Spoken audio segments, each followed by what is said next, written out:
یہ وہ صورت ہے جس کے شروع میں بسم اللہ الرحمن الرحیم نہیں پڑھی جاتی، آپ لوگوں کو پتہ ہے۔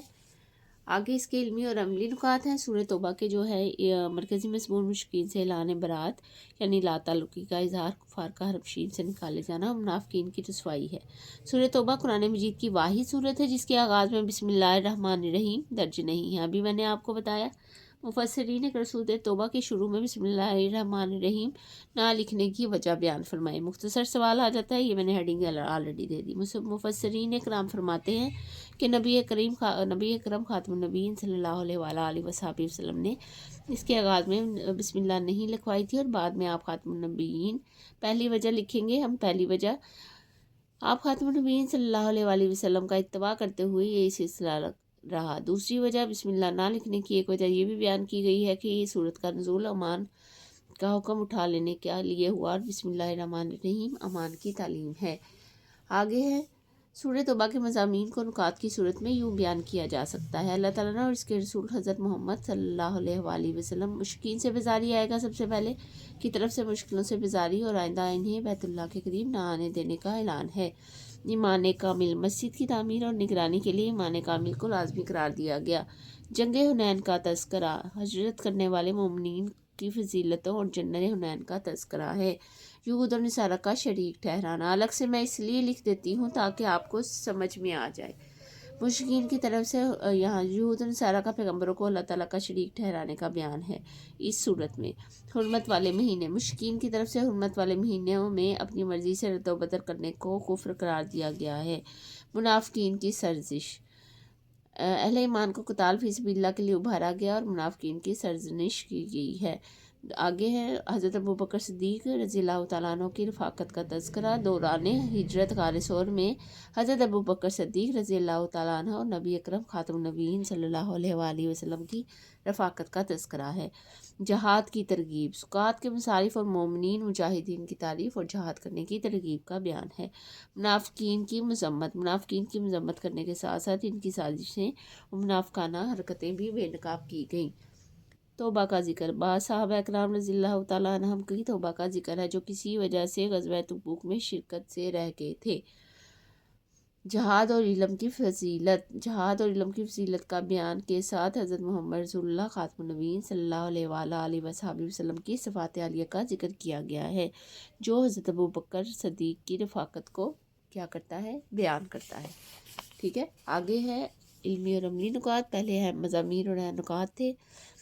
سورہ توبہ کے مطالعے سے جو علمی اور عملی نکات معلوم ہوتے ہیں ان میں سے چند ایک تفصیل ہے۔ دشمنوں میں بھی اکثر کچھ لوگ عہد پر قائم ہوں تو ان کا لحاظ کرنا چاہیے، ان کے ساتھ عہد شکنی کرنے والوں جیسا سلوک نہیں کرنا چاہیے۔ یہ عہد پر قائم رہنے والوں کا لحاظ کرنا، اس کی ہیڈنگ ہے سچے دل سے ایمان کی صفات۔ یہ نیچے والے کی ہیڈنگ ہے حالت کفر میں اسلام میں آ جانے والے مسلمانوں کے بھائی بن جاتے ہیں اور وہ حقوق میں دوسرے مسلمانوں کے ساتھ برابر کا حق رکھتے ہیں۔ سچے اہل ایمان کی صفات، سچے اہل ایمان اللہ تعالیٰ کا ہی خوف رکھتے ہیں، وہ اہل باطل اور مخلوق سے خوف زدہ نہیں ہوتے۔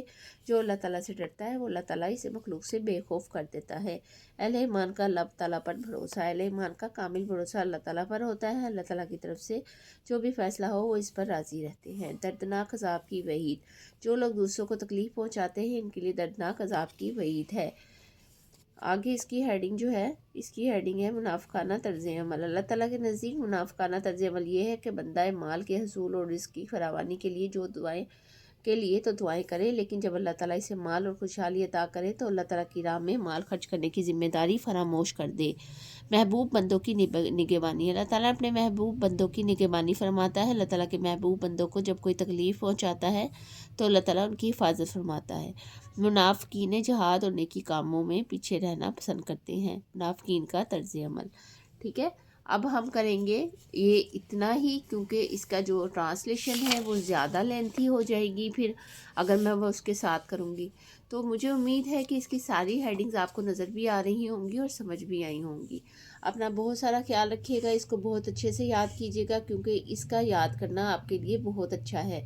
اس میں بہت سے امپورٹنٹ چیزیں آپ کو نظر آئیں گی جو ابھی آپ کو پتہ نہیں ہے لیکن آپ کو یہ بعد میں سمجھ آئیں گی۔ ٹھیک ہے، جب آپ اس کو اسٹڈی کریں گے۔ امید کرتی ہوں کہ یہ ساری جو آج لیکچر لیا گیا یہ سارا سمجھ آ گیا ہوگا۔ نیکسٹ لیکچر میں اس کا لاسٹ جو ہے پارٹ 2 کریں گے تاکہ ہمیں وہ بھی اچھے سے سمجھ آ جائے، وہ ہوگا ٹرانسلیشن کا اور اس کی ایکسرسائز کا۔ اپنا بہت سارا خیال رکھیے۔ نیکسٹ ویڈیو میں نیکسٹ لیکچر کے ساتھ آپ کے پاس حاضر ہوتے ہیں، تب تک کے لیے اللہ حافظ۔